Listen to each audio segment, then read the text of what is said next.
Bonjour, beauté, bienvenue au matinal de Sylvie. Aujourd'hui, je te parle d'attendre sans anxiété. Le thème d'aujourd'hui, c'est, je l'ai intitulé « Attendre sans anxiété ». T'es-tu déjà retrouvé dans cette situation où tu as travaillé pendant des heures et des heures à un projet qui te tient à cœur? Tu as passé du temps à faire des recherches, à travailler, à t'informer sur un projet qui te tient à cœur. Et tout est bien ficelé, tout est bien peaufiné. Et maintenant, tu attends d'être reconnu, que ton talent soit reconnu. Sauf qu'il ne se passe rien. Tu attends les résultats, il ne se passe rien. C'est comme si tu étais un acteur de cinéma qui a répété des mois et des mois pour la grande pièce de théâtre qu'il doit représenter dans une grande salle.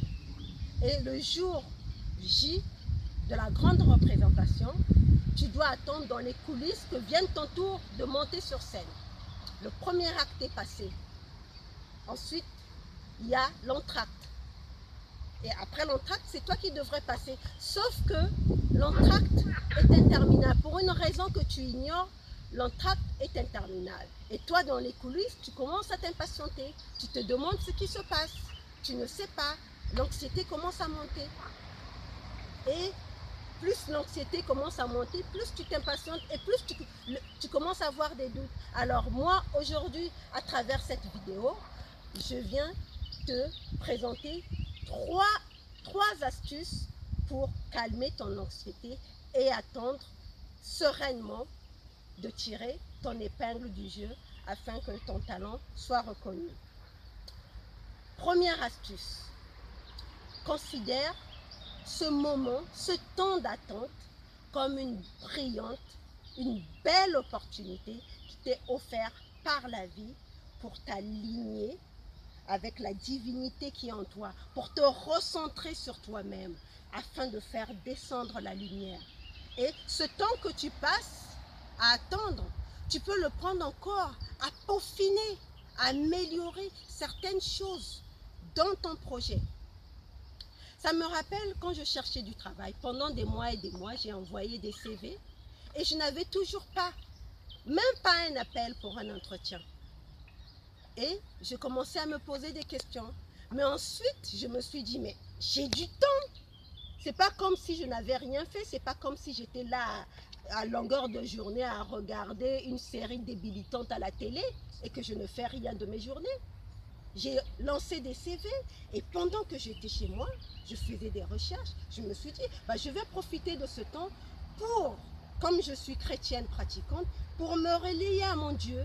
Et donc, le temps que j'ai passé à la maison à attendre, bah, je l'ai pris, je l'ai mis à profit pour communier plus en profondeur avec la divinité en moi.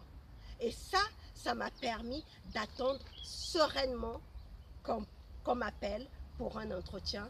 Et c'est ce qui s'est réellement passé.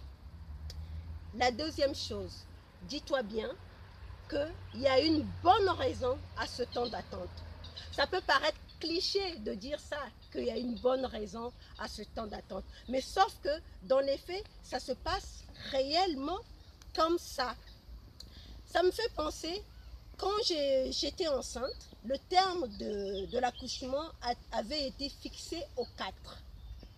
Sauf que le jour de la naissance de mon bébé, ben l'enfant, je n'avais pas, le col n'était pas ouvert, l'enfant ne descendait pas. Et moi, je commençais à m'impatienter, je commençais à craindre. Le deuxième jour, toujours rien, j'étais à l'hôpital, toujours rien. Le troisième jour, et finalement, 3 jours après, donc l'enfant est venu avec 3 jours de retard. En fait, quand l'enfant est né, bah, le médecin obstétricien m'a dit, Madame Chikaya, heureusement qu'on n'a pas insisté parce qu'il y avait une petite complication.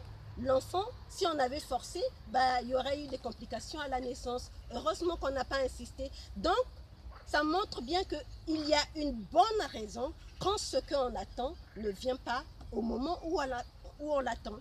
Ça, c'est la deuxième chose. La troisième chose, c'est de se dire, quoi qu'il arrive, notre fin heureuse va arriver.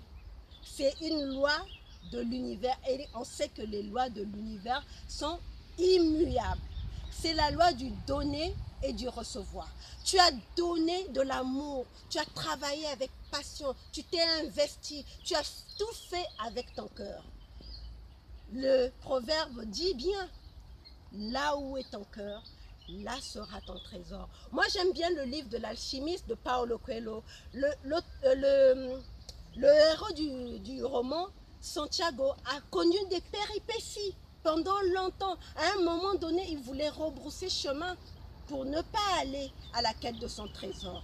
Mais heureusement qu'il a eu l'aide de l'alchimiste qui l'a demandé de continuer à aller vers son trésor parce que l'univers aide, toujours conspire en faveur de ceux qui sont à la quête de leur trésor. Donc, dis-toi bien, toi qui as travaillé avec cœur, patiemment, avec acharnement, avec amour, pour faire aboutir ton projet, même si tu dois attendre, si tu trouves le temps long pour trouver ton trésor, dis-toi bien que ta fin heureuse finira par arriver parce que c'est une loi immuable de l'univers. La loi qui est donner et recevoir ce que tu as donné avec tout ton cœur, l'univers te le rend au centuple.